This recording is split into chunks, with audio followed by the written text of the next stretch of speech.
আসসালামু আলাইকুম এভরিওয়ান। আজকের আয়োজনে আমি আপনাদেরকে খুব সহজেই একটি মাত্র ডিম এবং সুজি দিয়ে সুজির বিস্কিট তৈরি করে দেখাবো। আর এই সুজির বিস্কিটটি 1 মাসও সংগ্রহ করতে পারবেন এয়ারটাইট ভরে রেখে দিলে। বিকেলবেলা চায়ের সাথে খেতে কিন্তু খুবই ভালো লাগে। হঠাৎ করে যদি আপনার ঘরে গেস্ট চলে আসে 10 মিনিটে আপনারা এই স্ন্যাক্সটি তৈরি করে চায়ের সাথে পরিবেশন করতে পারবেন। ইভেন আপনারা চাইলে বাচ্চাদের টিফিনও এই নাস্তাটি তৈরি করে দিতে পারেন।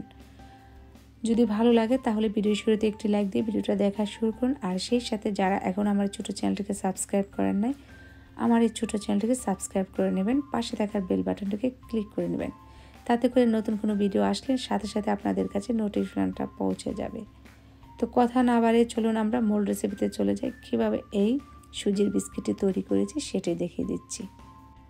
তো শুরুতে এখানে আমি প্রথমে একটা ডিম নিয়ে নিলাম, আর সেই সাথে দিয়ে দিচ্ছি আমি হাফ কাপ পরিমাণের চিনি। তো ডিম আর চিনিটাকে একটা হ্যান্ড উইচের সাহায্যে ভালোভাবে বিট করে নিচ্ছি, তাতে করে চিনিটা ভালোভাবে গলে যাবে। যতক্ষণ না পর্যন্ত চিনিটা একদম গলে না যায় ততক্ষণ এই হ্যান্ড উইচের সাহায্যে এটাকে বিট করে নিতে হবে। একটা সময় দেখা যাবে চিনিটা গলে গিয়ে একদম হোয়াইট কালারের হয়ে গিয়েছে। তারপর এখানে আমি 1 চিমটি লবণ দিয়ে দিচ্ছি, আর সেই সাথে আমি দিয়ে দিচ্ছি 2-3 ফোঁটা পরিমাণের ভ্যানিলা এসেন্স। এটা হচ্ছে অপশনাল, যদি আপনারা পছন্দ না করেন তাহলে স্কিপ করতে পারেন।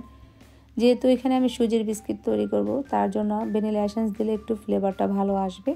তো হাফ কাপ সুজি নিয়েছি, আর সেই সাথে নিয়েছি আমি 1 কাপ পরিমাণের ময়দা, আর দিয়ে দিচ্ছি 2 টেবিল চামচ পরিমাণের গুঁড়া দুধ। গুঁড়া দুধটা অপশনাল, যদি আপনারা পছন্দ করেন দিতে পারেন ঘরে থাকলে, নয়তো বা স্কিপ করতে পারেন। হাত দিয়ে আমি এই সুজি এবং ময়দার এই ডিমটাকে একসাথে করে আমি গুলিয়ে নিচ্ছি। হাত দিয়ে একটা ডো তৈরি করে নেব। তো এরকম একটু শুকনা হলে আপনারা 1 টেবিল অথবা 2 টেবিল চামচ পরিমাণে লিকুইড দুধ দিয়ে দিতে পারেন। যদি এখানে আরও একটা ডিম অ্যাড করি তাহলে এই ডোটা একদম নরম হয়ে যাবে। তার জন্য আমি এখানে 2 টেবিল চামচ পরিমাণে লিকুইড দুধ দিয়েছি, কিন্তু ভিডিওটা স্কিপ হয়ে গিয়েছে, সেজন্য আমি আপনাদেরকে দেখাইতে পারি নাই। তো 5 মিনিটের জন্য আমি ঢাকনা দিয়ে ঢেকে রেখে দিয়েছি, তাতে করে আমার এই ডোটা একদম সুন্দরভাবে সেট হয়েছে। হাতের মধ্যে সামান্য একটু তেল লাগিয়ে নিয়ে তারপরে অল্প অল্প করে নিয়ে আমি জামের শেপে এই বিস্কিটগুলো তৈরি করে নিচ্ছি। আপনারা যদি চান গোল শেপও তৈরি করতে পারেন, আমি লম্বা করে একটু তৈরি করে নিচ্ছি। তো এক এক করে আমি সবগুলো এভাবে করে তৈরি করে নেব। তারপর আমি চুলায় চলে যাব তেলের মধ্যে ভাজার জন্য। তো এখানে বেশ কিছু আমি বানিয়ে নিয়েছি, বাকিগুলো আমি পরে বানাবো। তো তেলটা অলরেডি গরম হয়ে গিয়েছে, চুলায় আগে থেকে তেলটা বসানো ছিল। তো এরকম হালকা গরম তেলের মধ্যে এই বিস্কিটগুলো দিতে হবে। দেওয়ার পর সাথে সাথে আলতোভাবে উল্টিয়ে দিতে হবে। আর চাইলে আপনারা এভাবে করে এই ফ্রাই প্যানটাকে ধরে এইভাবে করে একটু হেলে দুলে ঘুরিয়ে দিতে পারেন। আর যখন একটু বেশি শক্ত হবে তখন ভালোভাবে উল্টে পাল্টে দিতে হবে একের পর এক। আর চুলার হিটে একদম লো হিটে রেখে কিন্তু আমি এই বিস্কিটগুলোকে ভেজে নিচ্ছি। আর যদি হাই হিটে বা মিডিয়াম হিটে রেখে ভাজান তাহলে কিন্তু ভিতরটা কাঁচা থাকবে, উপরটা লাল হয়ে যাবে তাড়াতাড়ি করে। সেই জন্য চুলার হিটটা লো হিটে রেখে এই বিস্কিটগুলোকে ভাজতে হবে। একটা সময় দেখা যাবে সব সাইডই সুন্দরভাবে একটু গোল্ডেন কালার হয়ে গিয়েছে, তখন বুঝতে হবে এই বিস্কিটগুলো ভাজা হয়ে গিয়েছে। তো এখন এই বিস্কিটগুলোকে উঠিয়ে নিচ্ছি একটা কিচেন পেপারের ওপর, তাতে করে এক্সট্রা তেল থাকলে এটা স্যুপ করে নেবে।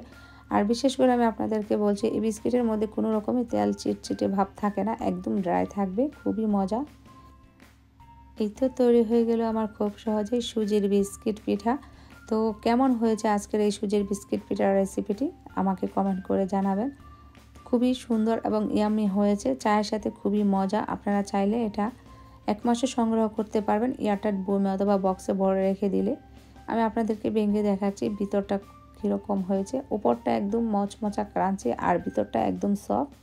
তো একদম হুবহু দোকান থেকে কিনে আনা বিস্কুটের মতনই হয়েছে। আপনারা চাইলে তৈরি করতে পারবেন, নিরাশ হবেন না।